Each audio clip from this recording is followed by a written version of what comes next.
Shalom and welcome to the Middle East Report. In this program today we will be making the historical, the spiritual, the political and the religious case for the eternal city that is Jerusalem.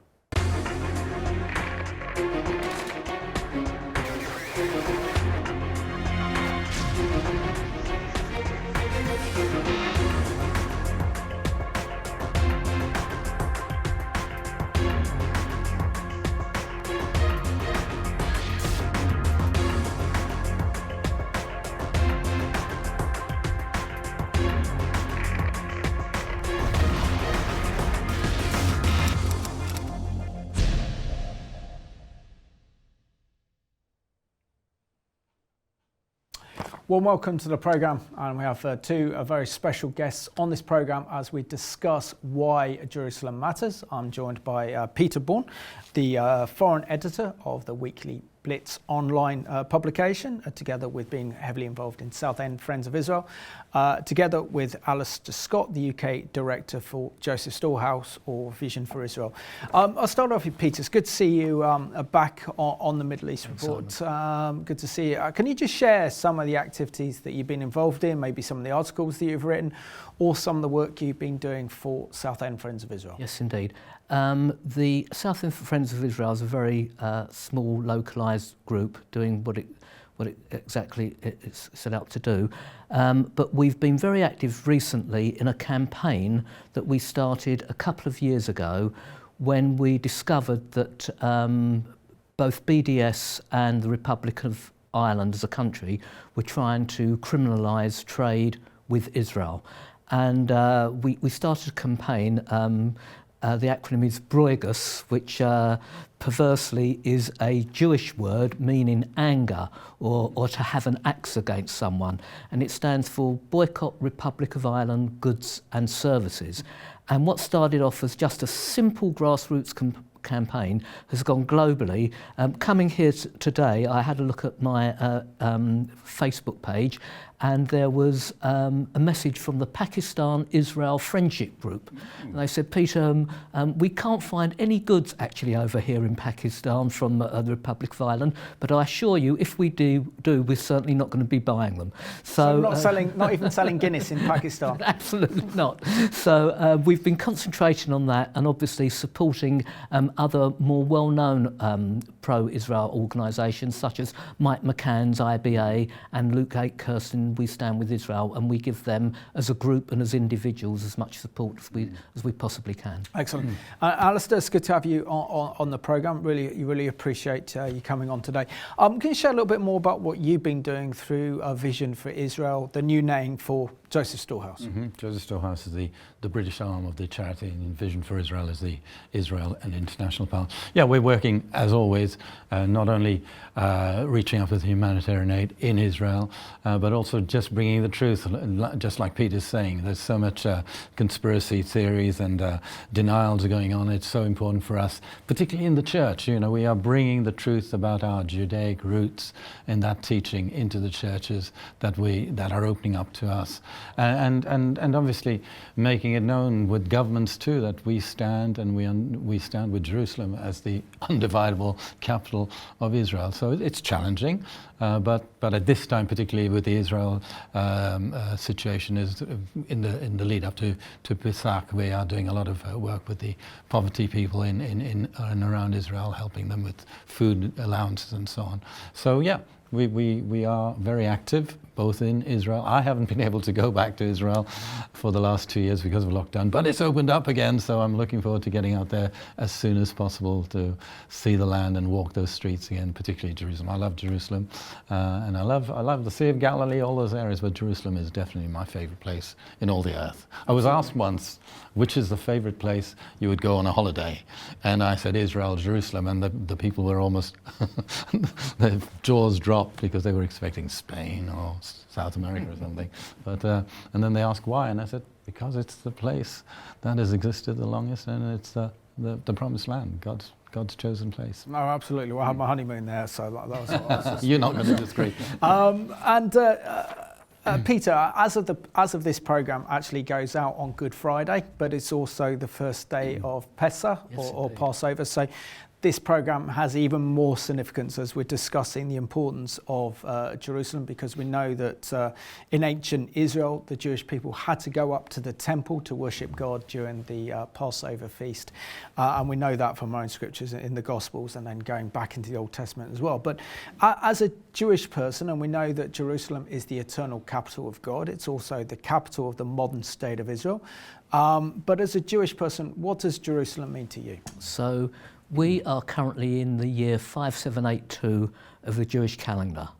Now, I feel privileged to be living in an era where prophecies, biblical, religious, have been fulfilled, that the Jewish people have their own state and Jerusalem is the capital. When one thinks of all the trials and tribulations, atrocities and horrors that have befallen the Jewish people in their attempts to achieve that objective, words are inadequate to describe my feelings about this. And when you think that every year for the last 5,782 years, Jewish people have been praying on the Pesach Passover festival to return to Jerusalem, to have its capital, and for that prophecy to be fulfilled in our lifetime is something more than remarkable, Simon. Absolutely. And Alistair, same kind of question to you, really. As a Christian, what does Jerusalem mean to you? I mean, it's not only architecturally stunning with the old city and the old city walls and the olive trees as well, but it has that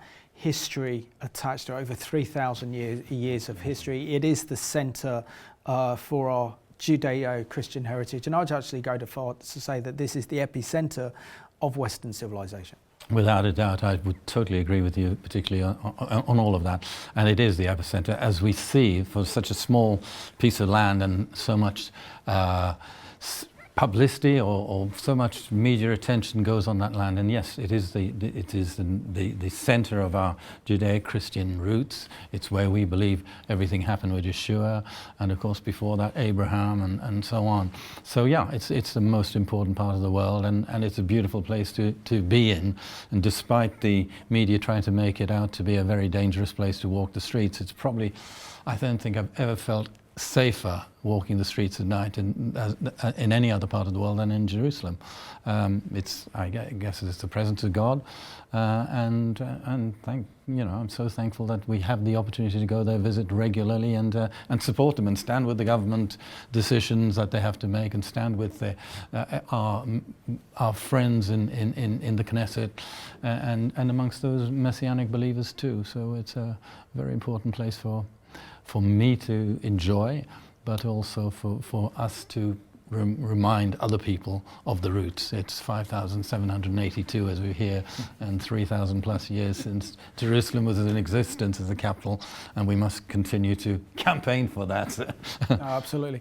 And Peter, today we see there's such a battle for the control of Jerusalem, as the Palestinians see this as their capital and want this as their future capital. The world very much wants to divide Jerusalem.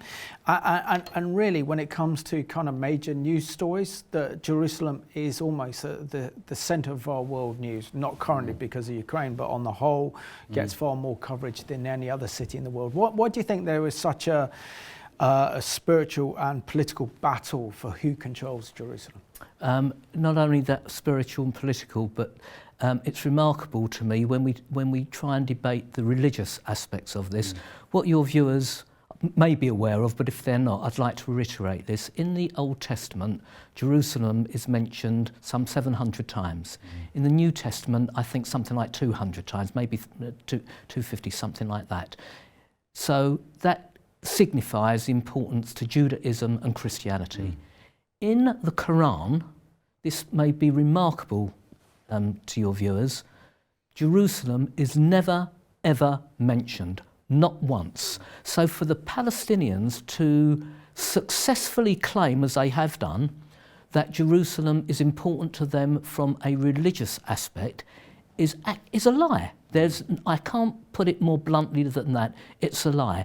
And yet the media devotes so much attention in supporting Palestinian Islamic claims to Jerusalem.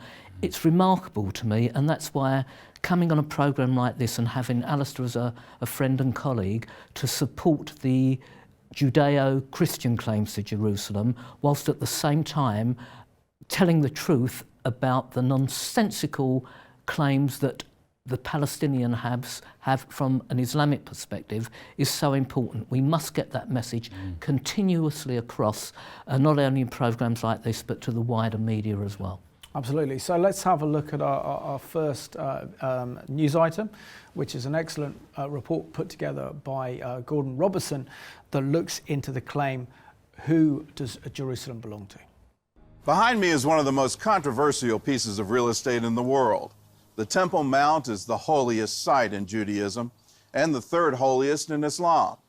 Muslim tradition says that Muhammad traveled here to the Al-Aqsa Mosque on his famous night journey, and that tradition forms the basis for the Palestinians' claim to Jerusalem.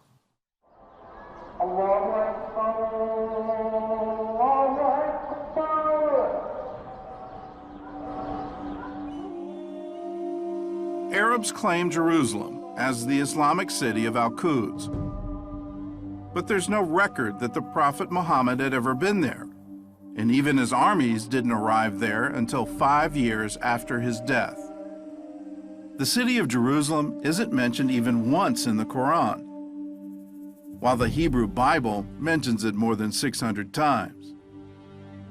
In Muhammad's lifetime, it was a fairly unimportant city in the Byzantine Empire. It was a Christian city without a single mosque.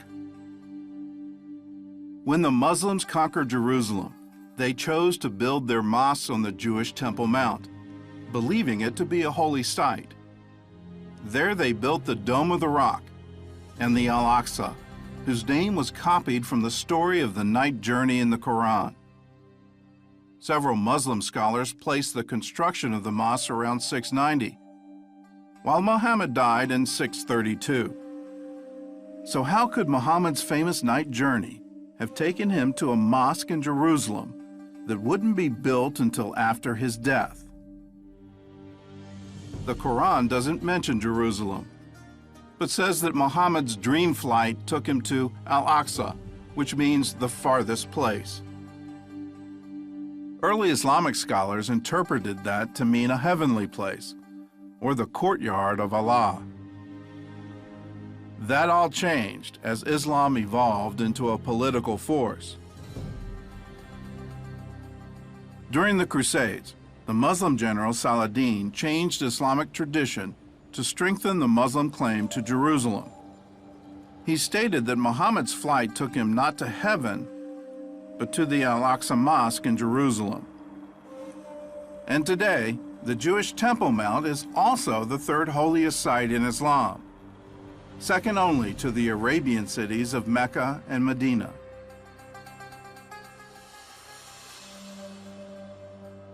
Muslims believe that once they claim a piece of land, it belongs to Islam forever.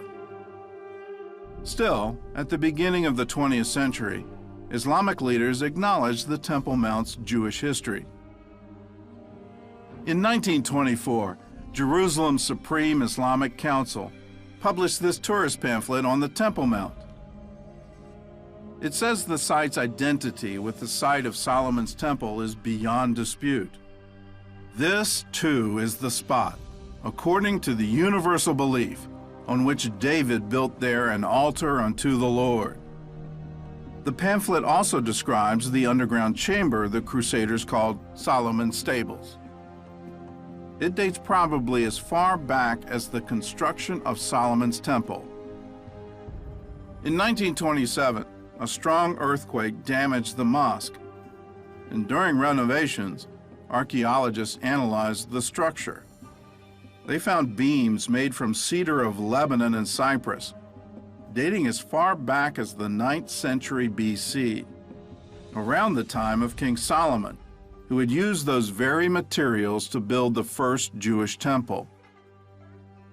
The excavations also uncovered a Jewish ritual bath from the Second Temple, and a mosaic believed to be part of a Byzantine church.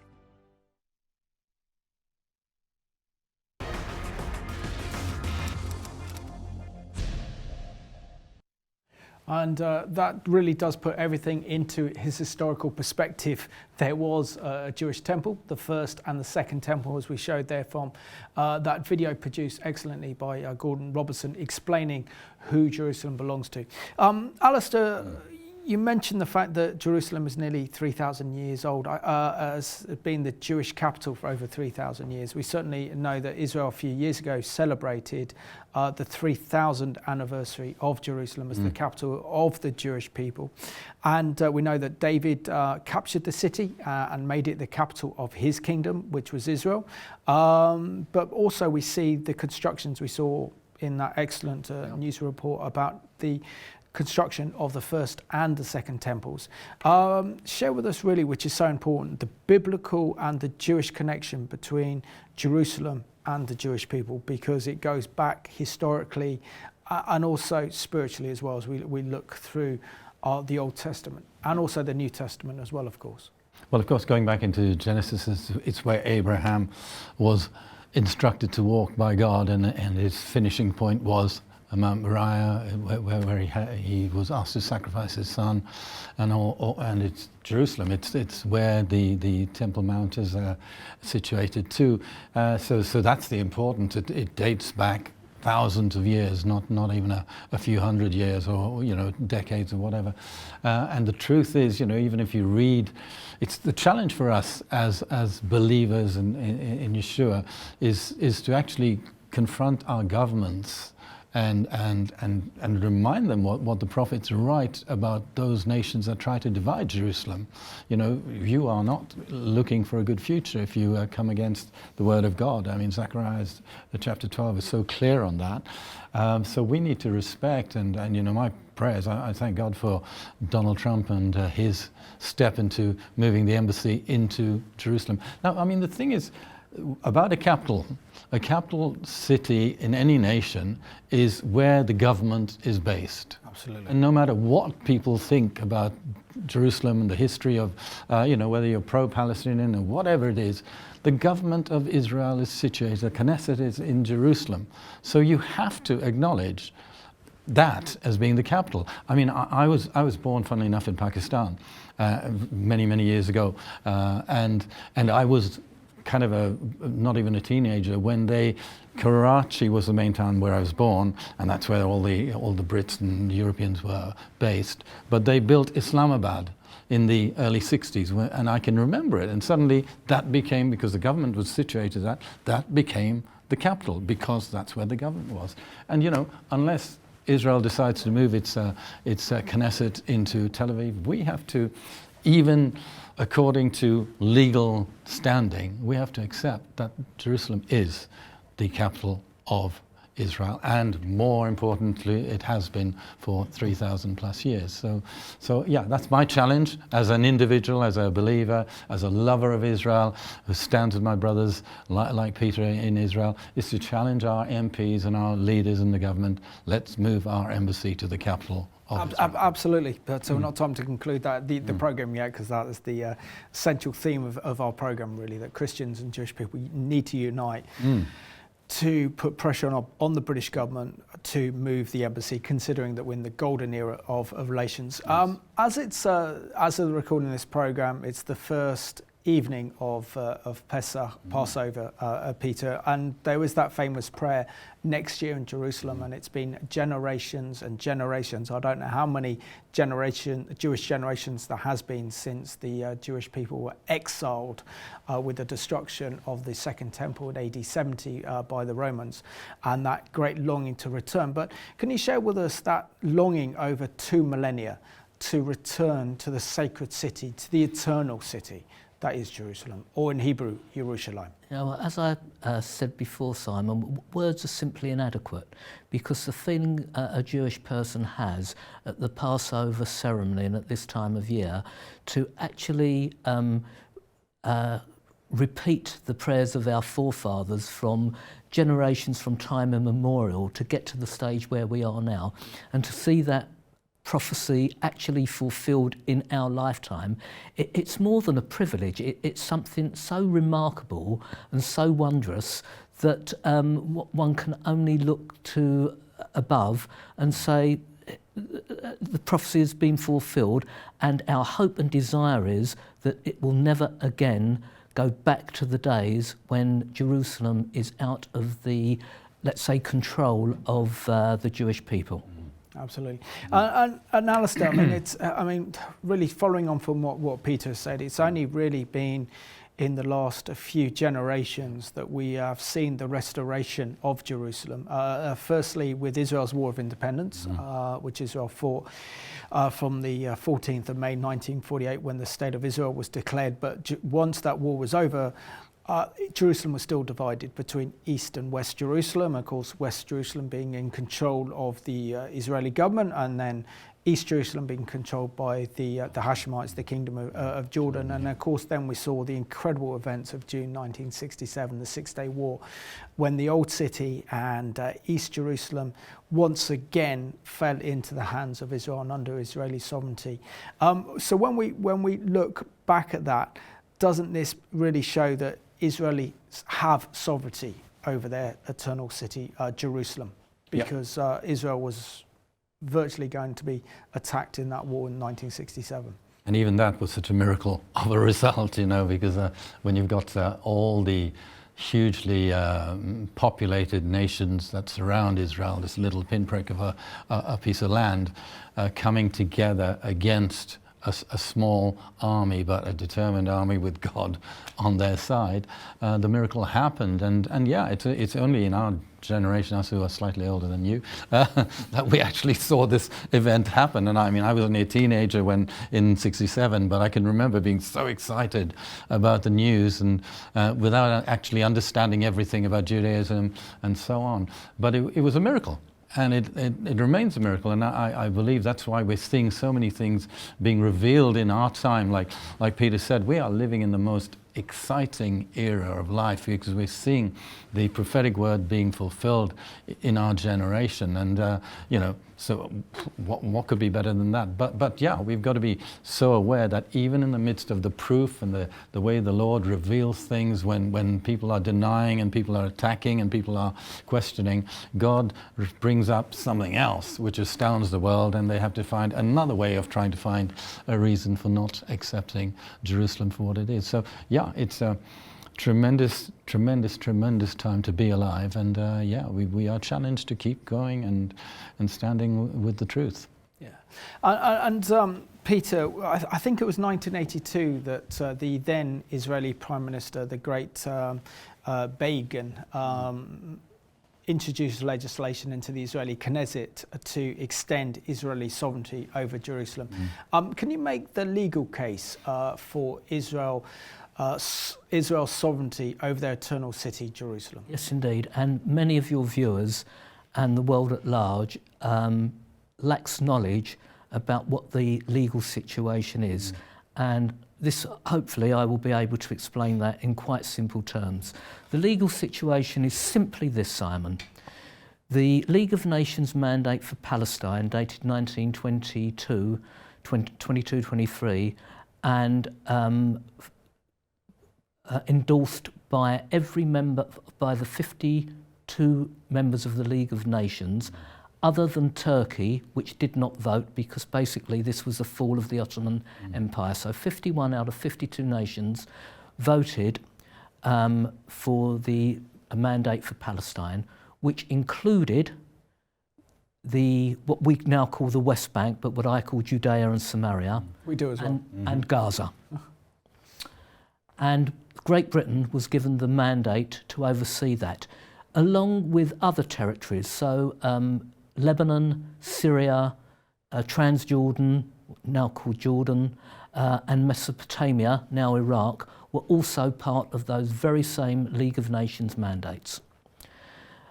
And in 1945, when the United Nations took over from the League of Nations, the United Nations was charged with the legal responsibility of endorsing, ratifying, validating, confirming everything that previously the League of Nations had passed.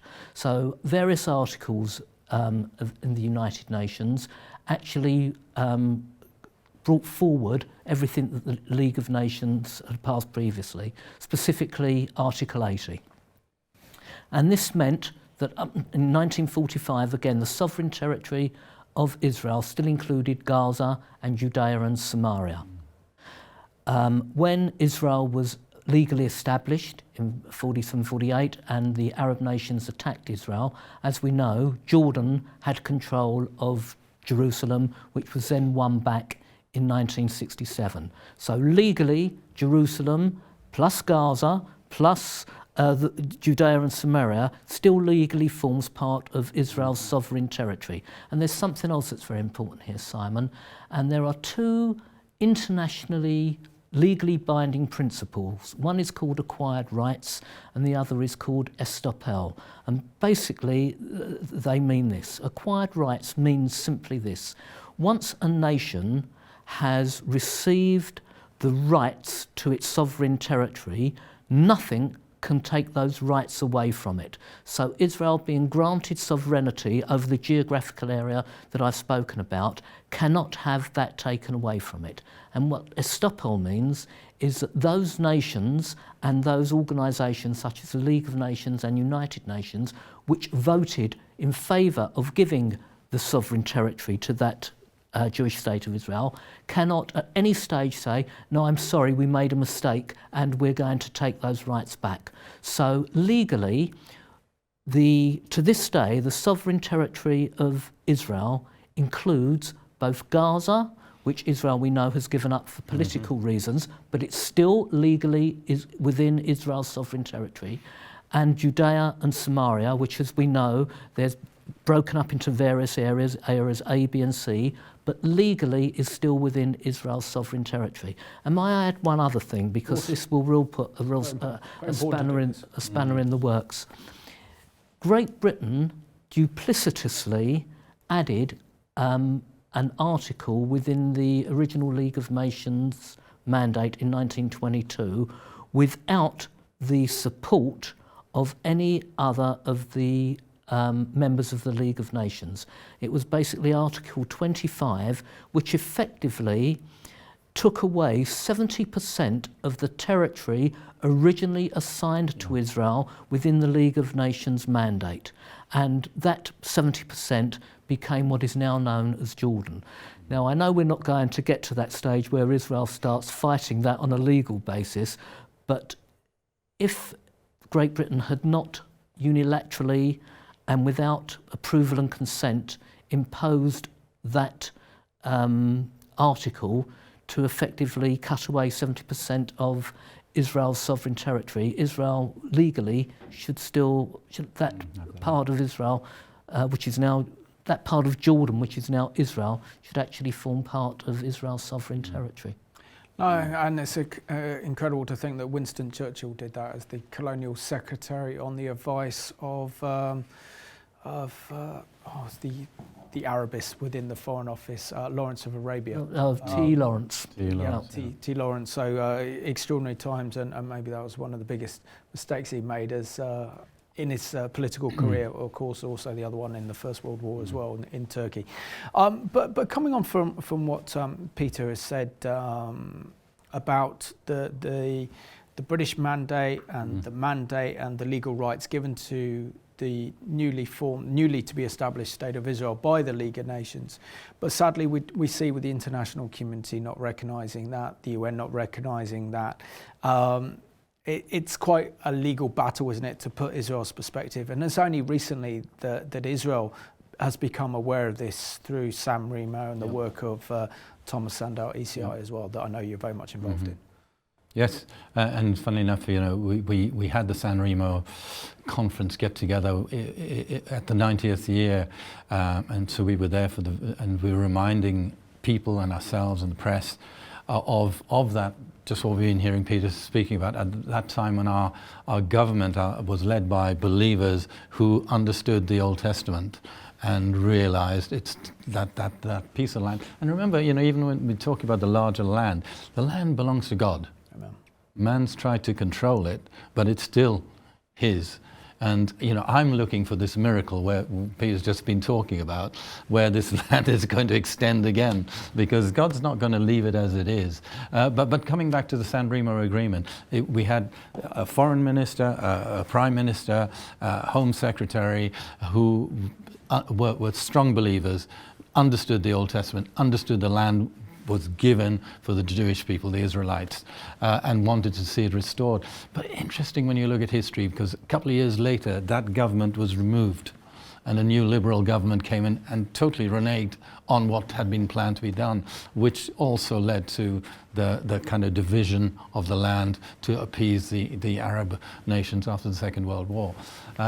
But it's such an important thing to keep praying into and believing for, because as God is fulfilling his promises and bringing the scattered Israelites, the Jewish people, back home, that little piece of land as it is now is not big enough. I remember being in Israel with a party that we'd taken over to do the tours and go around. Was it 2007 when Gaza was given back? 2005. 2005, yeah. So I was there at the time. And I can remember walking around Jerusalem, and it was such a kind of heavy atmosphere, because these people were being removed from their homes as a negotiation ply to negotiate peace. And it was such a sad time. I remember with the group I was with, we were praying all over the place, and this heaviness that was around. And so that land now is in the Gaza control. But again, it's part of that promised land, which the Lord will take back. So it's kind of exciting to see how things are going to change and transition over the next decade or so. I hope I'm still going to be around long enough to see it. Very nice. I'm sure we'll all be thinking that as well. Now, when it comes to the situation in Jerusalem, as you mentioned, why don't the international community actually recognise the law under the British mandate and under the mandate given by the League of Nations that made Israel legally binding as a modern state? And so many academics who hate Israel question Israel's right to exist, but probably when you look at the kind of creation of the modern states, particularly after the Second World War, that Israel has more international legitimacy than most states. Yeah, I wish I knew the answer to that, because it confounds me, and I can only put it down to two things. Alistair's touched on one of them. There was, because of the politics and the Arab production of oil, which was so important to the economy of the West, appeasing the Arab states in their support of the Palestinian issue in the 70s and from here on after, played the most, overrode any legal claims. There is no doubt about that. And time again, Simon, we've seen in the United Nations, which I think one American diplomat called the theatre of the absurd, legal issues are put aside according to who's in power. Look what's happening in Russia and Ukraine at the moment. The United Nations really is a meeting point for nations, and that's all. But from a legal aspect, nothing gets done.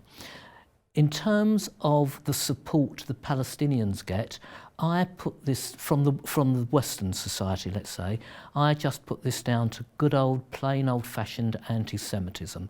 Anti-Zionism has become the chic word for what before the formation of the State of Israel in modern times was just plain old anti-Semitism. So in the world of academia, in the world of the arts, in the world of politics, we see this time and time again. The upside is, and the remarkable upside is, that we're actually seeing a fight back from those who previously were Israel's enemies. So we've just seen this Negev conference where Morocco, Bahrain, the United Arab Emirates were in attendance, as was the United States of America. On the sides were Egypt and Jordan, and I can only see Israel's developing relationships with the Arab Muslim world on an upward trajectory. And unfortunately for the Palestinians and their supporters, their claims are being sidelined, and they will have to change and conform, change their charters, which remarkably still demand the elimination of the Jewish state of Israel. Both the Hamas Charter of 1988 and the Palestinian Authority Charter of 1968, unchanged, still talk to Palestinian children in the what they call the occupied territories, calling for the extermination of the Jewish state of Israel. They are going to have to change because the Arab world is moving ahead of them. Absolutely.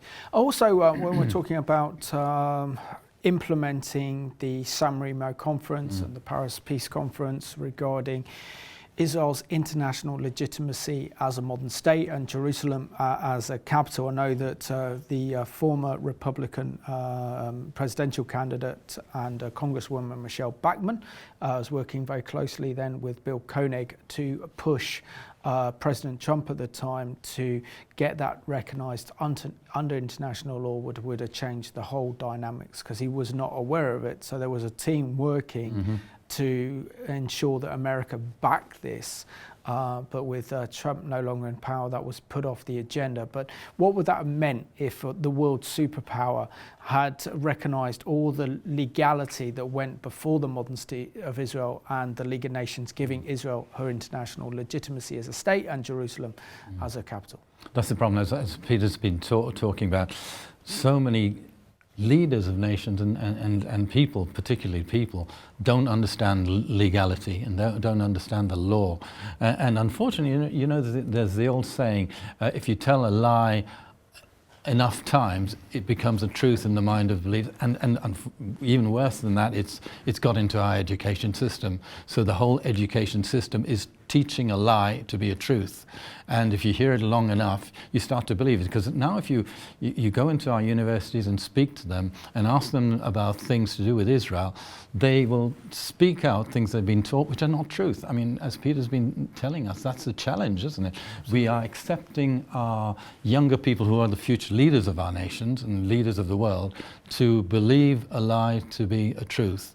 And therefore, it causes anti-Semitism. So in a huge, there's been an increase in anti-Semitic attacks in our nation and everywhere around the world. So we have got to, I would say, pray into the situation, but more than that, you know, I think when you pray, God gives you a strategy of how to get into our system and turn it back to what it's meant to be. Education is meant to educate the truth, not educate a lie. So I think it's great to hear Peter, the work he's doing of challenging and bringing to the surface again what the law actually says, and not what you think it says, because I think a lot of nations don't understand what happened, what was agreed in 1922 and onwards, and have been living a lie and allowing that lie to actually affect individuals and our youth and our next generation. So we really need to come against that in a big way and challenge. I mean, a lot of times you can speak to your MPs, they don't know the law, and until you show it to them in black and white, then they say, oh, right, now I have to think again, because they just accept what they're being fed to. I mean, they've come through a generation who have been educated in the same way with lies. So, yeah, it's a big challenge, but we've got a great God. Absolutely. He does great things. Definitely, Alistair. And Peter, when we look at Jerusalem under Israeli sovereignty, for the first time really, when Jerusalem is under Israeli sovereignty, there is protection for all the main holy sites, whether it's the Jewish holy sites, the Western Wall, or the Hakot al-Hamaravi, or whether it's the Christian holy sites, such as the Church of the Holy Scripture, which I'm not a great fan of personally, and also the Al-Aqsa Mosque on the Temple Mount. All those are protected and have that freedom of worship. Now, this wasn't the case when the Jordanians were in control of Jerusalem. Even when the British were in control of that area under the British mandate, they refused to allow the Jewish people to pray at the Western Wall or the Kotel. Yes, Simon, you're absolutely right. And Israel is a functioning multiracial democracy. Whether it's a Palestinian Authority or Hamas in Gaza, the Palestinians are controlled by totalitarian theocracies. And the agenda, according to both Palestinian charters, is for complete control of the area and the elimination of the Jewish state of Israel. Now, as Alistair said, we have a challenge to fight back on all these things, and we're doing as much as we can do. But it's remarkable to me, again in our generation, how so many Arab Muslim countries have effectively changed strategy and are now siding with Israel on a whole range of issues, strategically, defence, politically, commerce and trade. And I can only see that growing. And I think at the moment, providing that continues, that will be Israel's best hope of challenging the lies that have morphed into facts over the last 60, 70 years. Absolutely. Absolutely. And Alistair, what we see constantly is either by the Palestinians or by the Arabs of wanting to rewrite Jerusalem's history, even getting the support of UNESCO to deny there was ever a Jewish presence in Jerusalem, to say there was never a Jewish temple. And of course then we see the Palestinian Authority over the last couple of decades, particularly in Jerusalem, trying to destroy artifacts that relate to the second or the first temple as evidence that this was the Jewish temple, because it doesn't fit their narrative. How dangerous is it that they are doing this, and how important is it that we stand on the truth that there was, as the Bible say, a first and second temple, and that Jesus visited the temple, the disciples visited the temple, they preached there as well. So those two temples were in existence as evidence that the Bible is true, but also connects the Jewish people with their eternal city that is Jerusalem, with over 3,000 years of Jewish attachment to the eternal city, Jerusalem. It is so important, isn't it? And again, this is where we see how a whole generation has been duped. Really, they've been lied to and accepted lies. But you know, I'm so glad that you showed the clip at the beginning, which showed the building of the dating back to the first temple, and so on. So, you know, every time there is a denialist or there's a series of denying going on, God just does something amazing, and the truth comes through. Again, I mean, no matter how true the truth is, there'll be those people who will continue to deny. So we've got to get that education right and remind people the facts. These are facts that are being discovered from decade to decade, proving that Jerusalem was part of the Israel, part of the Jewish hereditary, really, and we've got to continue to proclaim it and continue to challenge those who are challenging a lie or proclaiming a lie with the truth. So it's a very important time. Yeah, just one thing I would like to say. When Jordan had control of the city between 1948 and 1967, not one Arab head of state visited Jerusalem to pray, and in fact Jordan, under the old King Hussein, actually downgraded Jerusalem's status as an important centre for Arab culture. Other than the Ministry of Tourism, which stayed, all other ministries, such as the Ministry for Religious Affairs, for Taxation, etc., all went to Amman, and they stopped prayers from the actual mosque in Jerusalem at that stage. So Jerusalem is only important to the Arab world when they haven't got control of it. Absolutely. That's so true. Let's have a look at this item. If you want to prove the connection between the Jewish people and their eternal city, Jerusalem, then you only have to look at the wonderful archaeological discoveries that are being made in Israel. Take a look.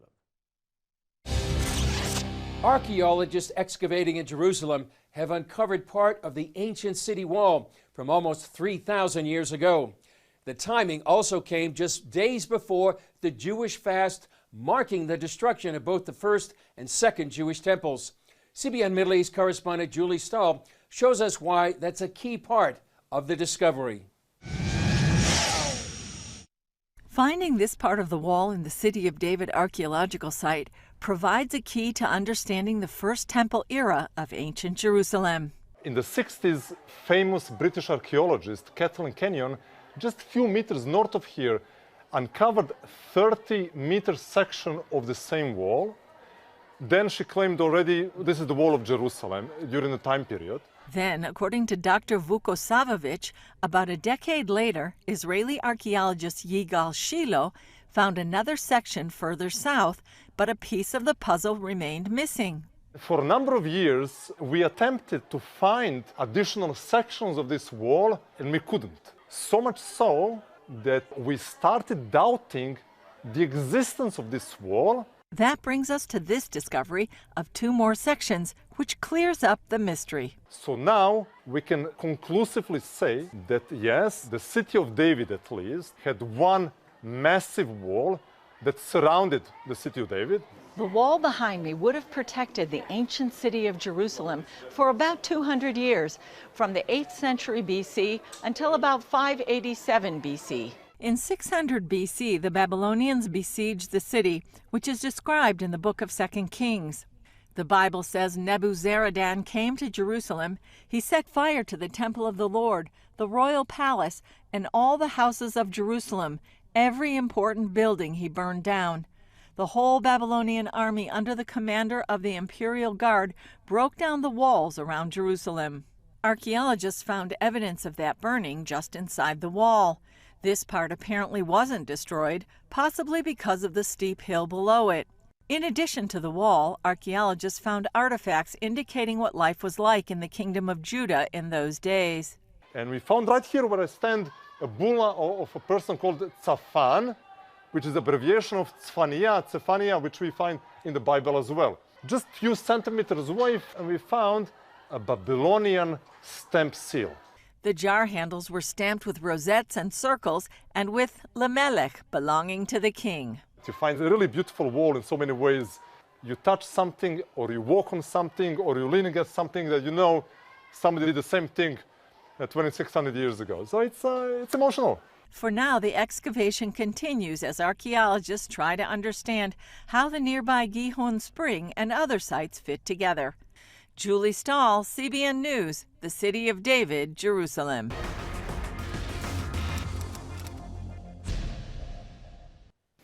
I tell you, there's nothing more fun than going to an archaeological dig in Jerusalem and touching pottery that dates back to the 1st or the 2nd century. I've done that, absolute privilege, and just connects you to Jerusalem even more.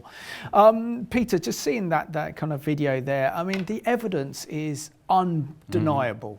We've made the case in this program, all these incredible archaeological discoveries in Jerusalem connecting to the 1st and the 2nd temple. And yet, if you ask UNESCO, they don't even think there was a Jewish temple built there. Only a mosque has ever been built there. So this really does fly in the face of truth, doesn't it? Does it not? It does, and it goes back to what we were all talking about before. But I'm actually more confident than I have been in my lifetime of being a pro-Israel activist, because I just think we're at a turning point now, Simon, where the truth cannot be denied, where Israel's developing relationships, not only with the Arab countries, but with the African countries as well, because of the work they're doing with water purification, agricultural production, enhancing agricultural production with African countries as well. Mm-hmm. Things that you don't see reported in the media, but are actually happening. Israel's brilliance in technology in helping these countries is certainly going to be helping Israel politically. And I think we're not too far away from the point where the United Nations, UNESCO, are going to be having to change as the Arab countries are changing their view towards Israel, and I think this will come. And I hope if Alistair and I are back here, let's say in a year's time, that we'll be further down that road. Yes, exactly, I agree. So not next year in our studio, but next year in Jerusalem. In Jerusalem. And Alistair, we're going down to the last couple of minutes of the programme, and our viewers watching this programme, particularly as it's Good Friday today as the programme is aired, and also the first eve of Passover. The one thing as Christians I think we can do the most is to support our fellow our Jewish brothers and sisters in putting pressure on the British government to do what President Trump did, and that's to recognise Israeli sovereignty over Jerusalem as Israel's capital, but also to move the British embassy from where it is now in Herzliya to Jerusalem. And I think, you know, we stand a better chance than ever because of the good relationship between our government and the government of Israel to put that pressure on and see something actually happen. There's also, you know, I was just thinking as listening to Peter, the challenge is not only governments, we need to challenge our own body, the Christians, because there's such a division as to which side they stand. So getting this truth into the church is important, and then praying for our government, because, you know, that's what we're urged to do, isn't it? Pray for those who are in authority. And I believe the challenge is there, but that as we're seeing, you know, our God is greater. This is my mantra in some ways when you see things going on in Ukraine and so on. My declaration and proclamation over the nations is our God reigns, the God of Abraham, Isaac and Jacob. You know, I'm reminded of the words of Ruth, your God is our God, your people are our people. Have that in our heart. Continue to stand strong and challenge. Don't be silent. You know, Isaiah 62, we're not called to be silent watchmen on the walls of Jerusalem. We're challenging, speaking, proclaiming people. Challenge our governments, challenge our church leaders too, that they would understand the truth, know the truth, and the truth will set you free. And 30 seconds, do you want a final message for our viewers, Peter, as it's Passover and also Easter as of the recording of this programme? I hope every one of the viewers watching this programme is as confident as I've ever been in my lifetime that we are heading on an upward trajectory when it comes to recognising Jerusalem as the capital of Israel and the way that the Jewish people with their Christian brothers are going to be on an upward ascendancy from here on now. Excellent. So Alistair and Peter, thank you so much for being my special guests on this edition of the Middle East Report as we discuss the significance of Jerusalem and why Jerusalem matters, particularly as we are on Good Friday and Passover or Pesach. And I want to thank you for watching this programme at home. I mean, Jerusalem holds a special place in my heart, and I'm sure that Jerusalem holds a very special place in your heart. That's why the scriptures command us to pray for the peace of Jerusalem, and we can only have that peace if Jerusalem is under Israeli sovereignty and Jewish sovereignty. That's why we need to continue to pray and speak up for God's eternal city. That is Jerusalem. And we'll leave you with this beautiful video produced by the Israeli Foreign Ministry that reflects on the beauty that is modern day Jerusalem.